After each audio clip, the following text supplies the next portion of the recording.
Hi, everyone. This is Julie Bruns. Welcome to the Peace and Possibilities podcast. I want you to thrive and be happy, peaceful, and content, no matter where you are on your journey. This podcast shares stories that will show you how it can be done, no matter what your circumstances. You'll be inspired and come away with a new spark of an idea. Never forget, anything is possible. New episodes are released every Wednesday. Subscribe, rate us, and leave us a review. This helps others find our content and get happier sooner. To possibility and beyond.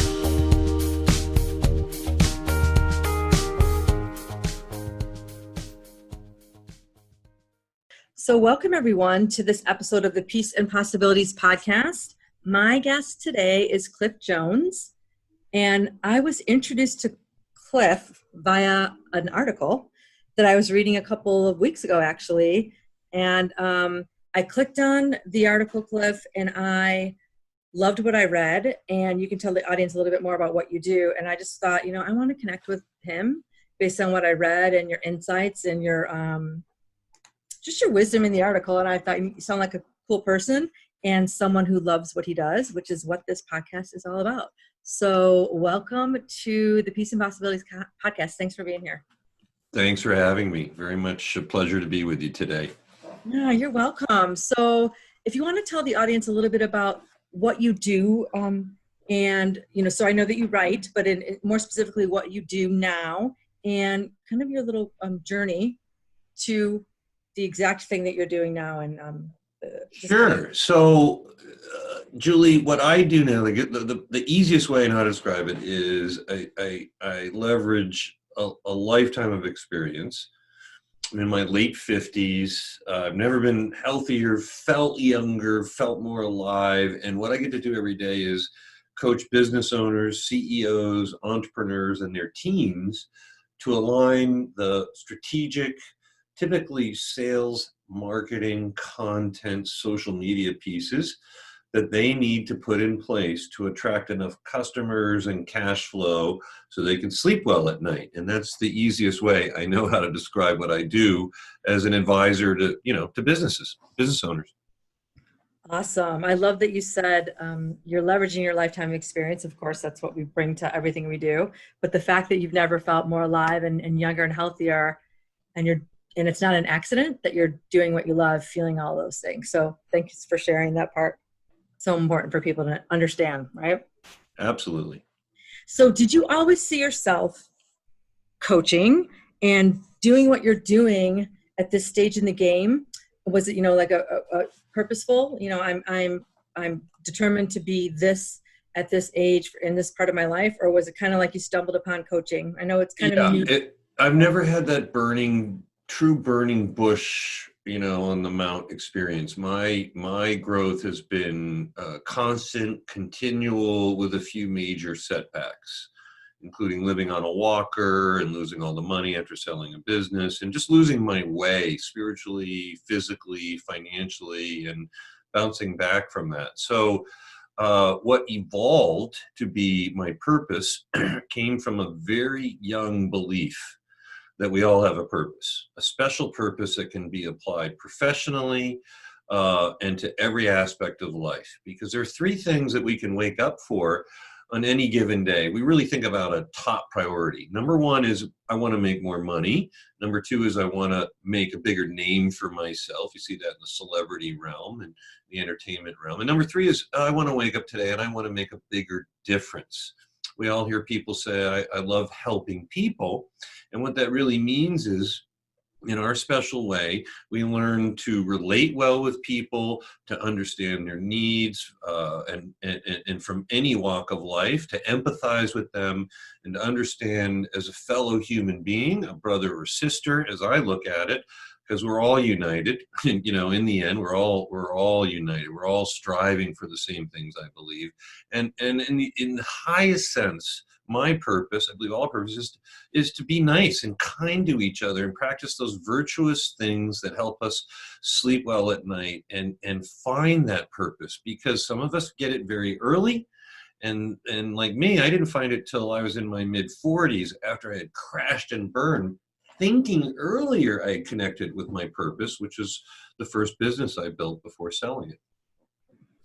It's so interesting, right? The whole purpose of this podcast is so people can learn what we're talking about earlier, rather than having to wake up in your mid 40s. It's not bad that you had to do that, sold a business, and like you said, you know, that was like kind of like your wake up call, but it doesn't have to be that way necessarily. Right. And if you're paying attention closer to what you were talking about, all of those virtues and all of those things you want to experience, and really listening and honing in on that, you can get there sooner. You don't have to be, this is why I'm doing it. I just turned 50 last year. I'm like, I don't want people to have to suffer. Well, suffering is part of the game and part of your wisdom and all of that. But to have to do that longer in your life when you could have just started this from the get-go, that would have been, I mean, obviously you probably wouldn't be as good as you are with all your wisdom now, but wouldn't it have been cool to be doing it for longer? Right? Yeah. The way I look at it, and I have friends that I went to college or high school with, and they just got it early. It just seems like their track was crystal clear to them. They pursued it. They stayed in the same career, became very successful in their own right, created a lot of wealth. Did they have life issues? Of course, life happens to everybody. So it is, I feel, a blessing to a believe that one has a purpose, because if you believe you have a purpose but you don't yet know what that is and feel that clarity and joy, that bliss as I describe it, well, at least you know to go look for it. You know it's out there. And I knew that at an early age because my parents inspired me as entrepreneurs as a young boy to be an entrepreneur. So I always wanted to be like my dad and own a business.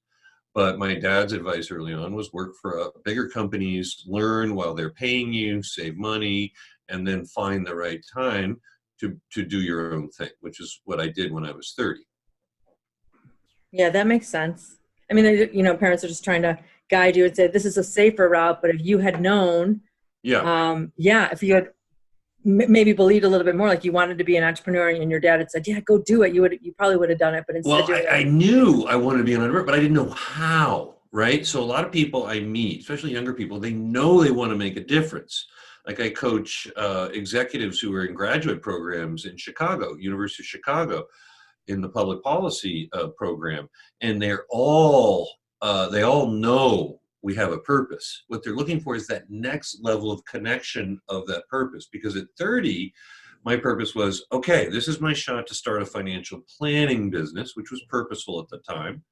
I didn't know what I didn't know. All I knew was what I knew. So I went after that and I built it with all the vigor and energy I could put in. My wonderful wife of 35 years worked banquet tables at nights. We had 2 babies. We had no money. We shared an old station wagon. It was humbling and exhilaratingly terrifying. And I made it. Right? Most people don't make it. They don't build a business from that point forward. It's a high failure rate starting businesses, as you know. So because of that purpose and that next leap forward based on my faith and conviction to pursue a purpose, I just learned on a progressive basis what the next purpose would be. And that's how I ended up today, being able to coach and teach and write about this stuff, which is phenomenal because it solves a lot of the retirement issues. I don't have to worry about retirement. I mean, it's why retire if you love what you're doing? You can make a living and still do what you want and have like every day feel like a holiday. I mean, that may sound cliche or silly, but that's the literally best. how I feel most days. Yeah, not having to go and retire because you're tired of what you're doing. Right. It never made sense. And I used to help people retire. They'd come back in a couple of years later. They go, Cliff, this is great. That whole retirement thing you helped us with, guess what? I'm bored playing golf. I'm sick of having my husband around the house all day long. And any of us now who are learning to adapt by working at home with our loved ones and our kids, especially single moms, single parents, my empathy and compassion is with you, because raising children and building your career, growing your business at once at home, inordinate challenge, calling us today to be even more aware of our purpose. Because the truth is, if we're going to work hard and we're going to break through anything that holds us back, it's remembering that purpose and that there's a reason for us enduring any temporary suffering, which I call the teacher, that we might endure. I love that. And I love what you said about knowing your next purpose. So the business that you started and you just kept saying, okay, what's my next purpose? Instead of like, what's my next step?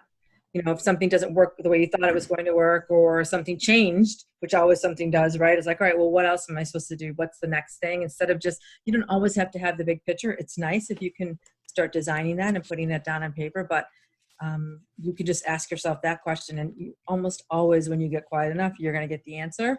And it can be little. It can be always be little, and just keep going, keeping you on the trajectory of finding the ultimate purpose.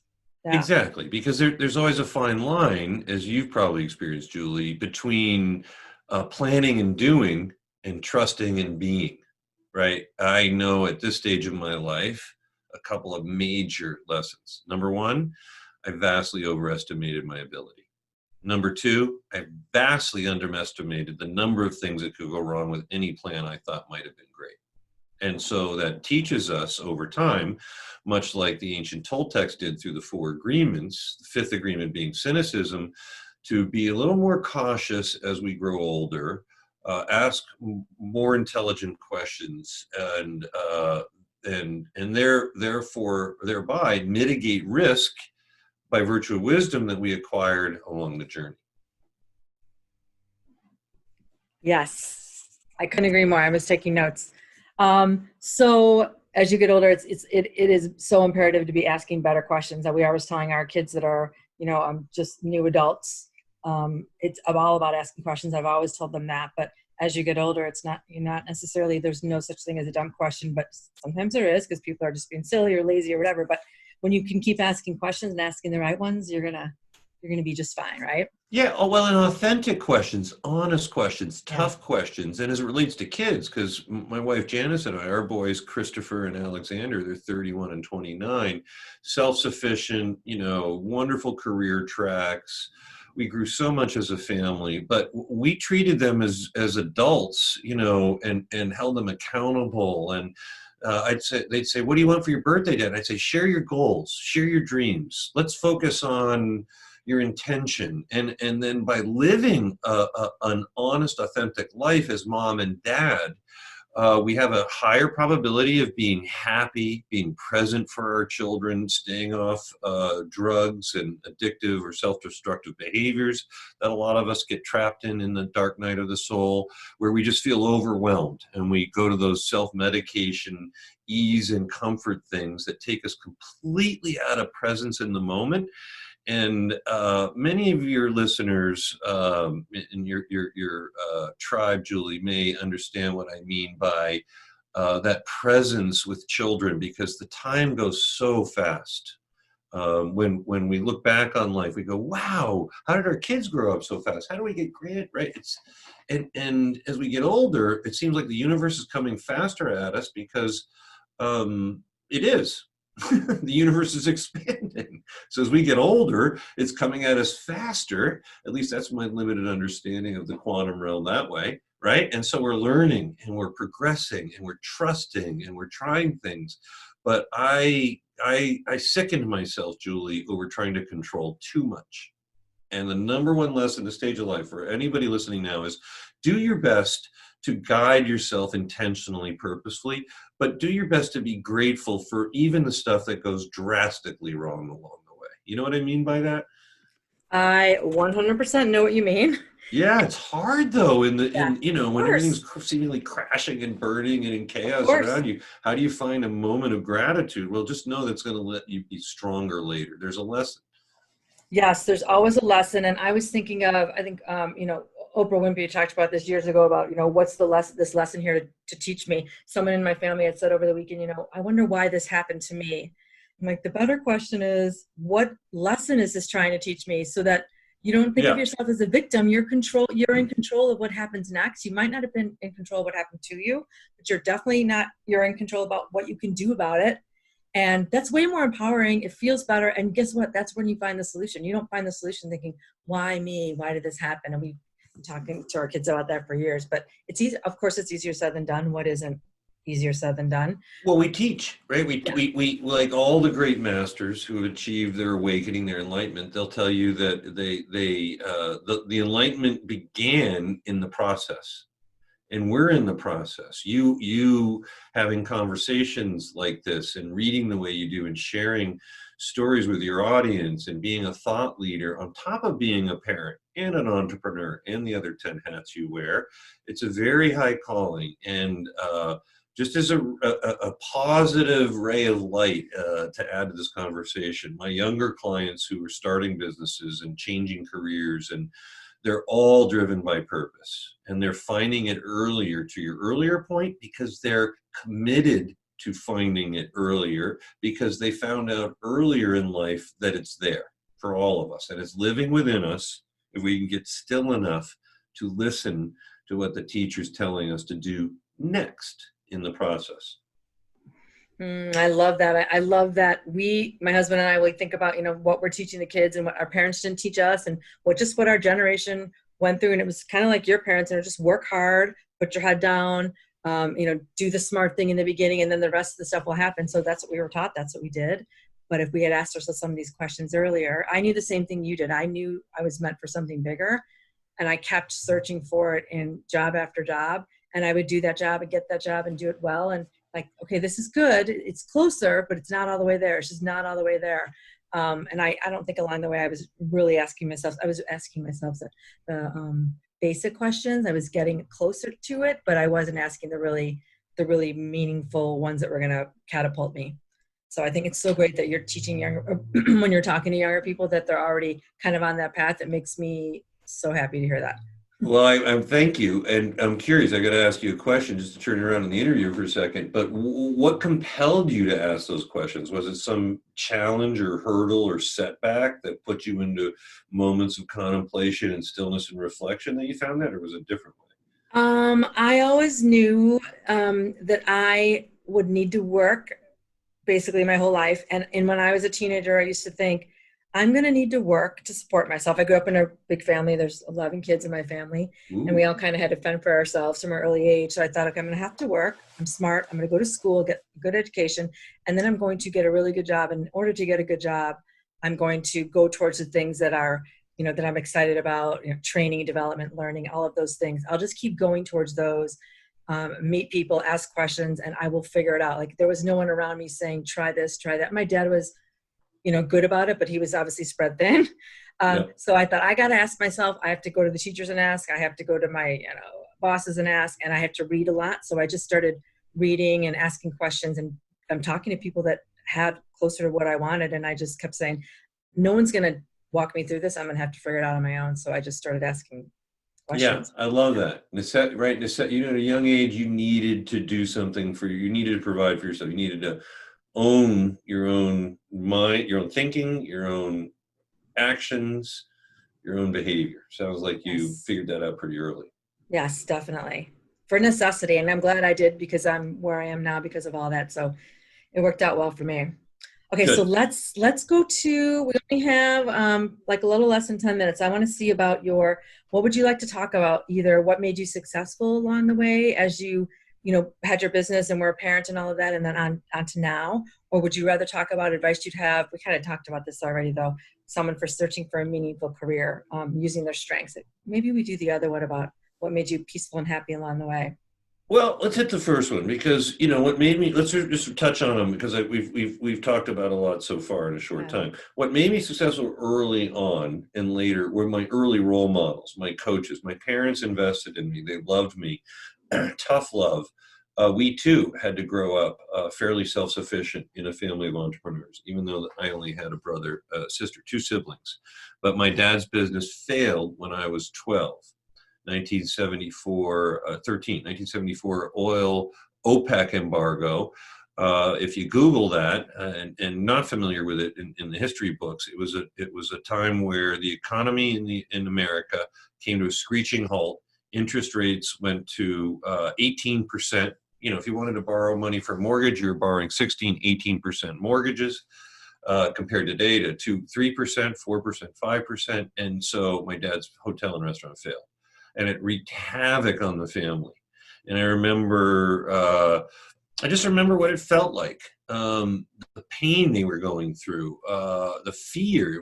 I didn't figure out until later in my life what I was feeling as a kid, but that compelled me to understand hard work, how to stay together as a family when things don't go well, how to be a team player, how to face adversity, how to look for the silver lining in things that go wrong, how to be an athlete, how to be a member of the community, how to network, how to take risk and recover from everything, right? So I go forward, and I think about college, where I was clueless, right? I studied economics, finance, I didn't know what I did. I knew one thing: I wanted to marry the girl I fell in love with, love at first sight, freshman year. And so that was one of my primary missions in college. But I graduated in 4 years, and I went after Janice Miller Jones with a vengeance. I married her. We were married for 35 years. And she was a blessing that allowed me to be an entrepreneur and pursued my dream, and not live in a van down by a river when things didn't work out for me as an entrepreneur, right? And that's the benefit, the beauty, Julie, of finding someone you love, embracing their differences. Janice and I are very different, like many great couples, probably like you and your husband. And it's those differences, that diversity, that inclusion as a couple, as a family, as a team at work, as an entrepreneur, as a freelancer. I can tell you have that mindset because you read my article, you reached out, you followed up. I think I blew you off, and I didn't mean to. You followed up again, and very, very, very kindly, and you walked the walk that I walk, that probably many of your listeners walk now or are looking to walk, because you figured it out early. There was something bigger for you to do, and that's what this is all about. It's finding what you love to do and going after it and getting off your butt and asking for help and building mentorships and just going for it, right? I mean, face your biggest fears, I suppose. Yeah, because I'm asking those questions and reaching out and doing those things because I just feel like this is what I'm meant to be doing. And if the person I reach out doesn't reply to me or doesn't want to participate or whatever, I'll just go to the next person. But I believe so much in what I'm doing that I'm not fearful of it. It's a great feeling because I know that I can go, move on to someone else or talk to someone else, and it's bigger than me. So it's not just like, if I was younger, if I wasn't so sure about what I'm doing, I might say, oh, well, so-and-so doesn't want to do this, so I guess I'm going to go down another road. Instead, it's like, oh, no, it's just not right for them now, or maybe it never will be. So I'll just go look for someone else who it is right for now. So I'm just so committed. I'm committed to doing it. And I also know that I'll be guided to the right people. And if I think I'm guided and then I was wrong, I'll just turn around and be guided to something else. So, well, that's a great example of balancing your trusting with being and doing, right? You have a plan. You need to find people based on your interests. You have a purpose to educate, empower, teach, share a message as a thought leader, which you clearly are. And then you follow through. Most people just don't follow through enough, given they even know what they want to do. So you're in probably 12% of the population, because you also have said in more ways than one, in so many words, that you find ways to stay happy and peaceful along the way, even though you aren't always happy and peaceful along the way, because that's right. One thing we agreed to talk about. How do you stay happy and peaceful along the way? And did I? No, I did not. I used to be the guy who went to anger management. One time, true story, court-ordered anger management. Somebody did something to one of my sons. I went after him, and I lost my cool.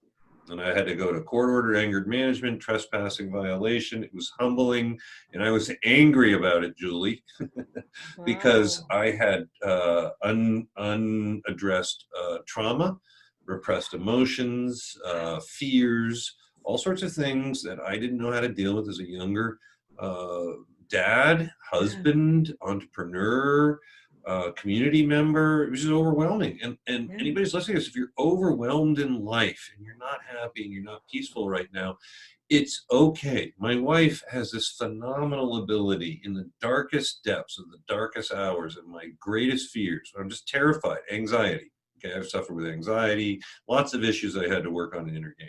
And she'd always say, Julie, Cliff, it'll be okay. It always works out. It always does. And so it's kind of become a mantra, because Janice is much more trusting than I've been. She's a model employee. She's always had the benefits, the stable one. Super mom, right? Probably like you, Julie. Super mom, the glue of the family. Her kids never would have been educated if she didn't do all the darn paperwork to get them through college and high school and all that. And I could be the entrepreneur. And together, that unity forged two beautiful sons today who get to be contributors, and now they're out building their own lives and their own families, right? And you're on the same path. And even if it's not happy and peaceful along the way, accepting that it's not going to be and looking for the silver lining, that's how you get through it, based on your purpose. Remember the purpose, right, Julie? Oh, that's awesome. That's awesome. I wish we could talk. Maybe we might have to have a part 2. I'm open to that. I like what you're doing. We share the same passion, the same, right, which is to educate and empower people. If you said, Cliff, what's the one word you focus on when it comes to your purpose? It's empowering other people to live, work with clarity and purpose and joy, balancing that trusting and that doing with the being.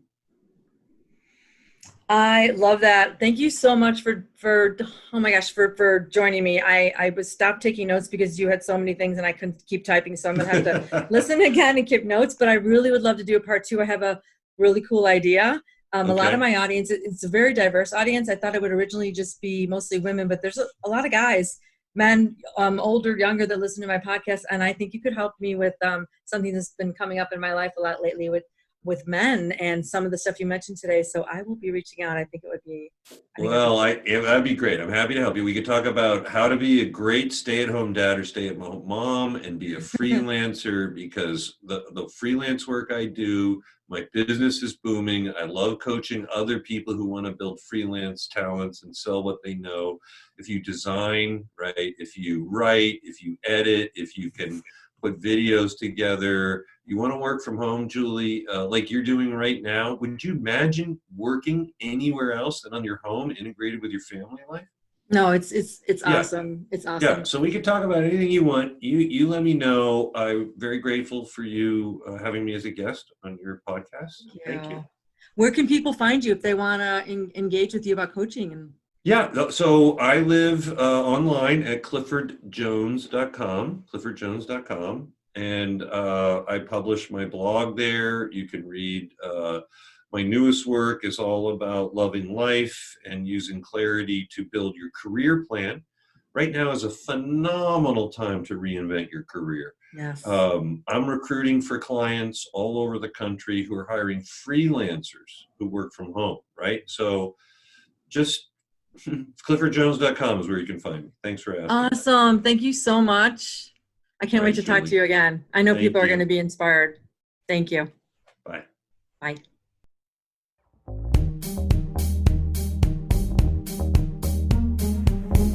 Thanks for listening. If you love this content, please rate us 5 stars on Apple Podcasts or whichever platform you found us on. You can get all my social media links in the description below. Help us keep the momentum going so that every person can live their lives happily, doing work they love.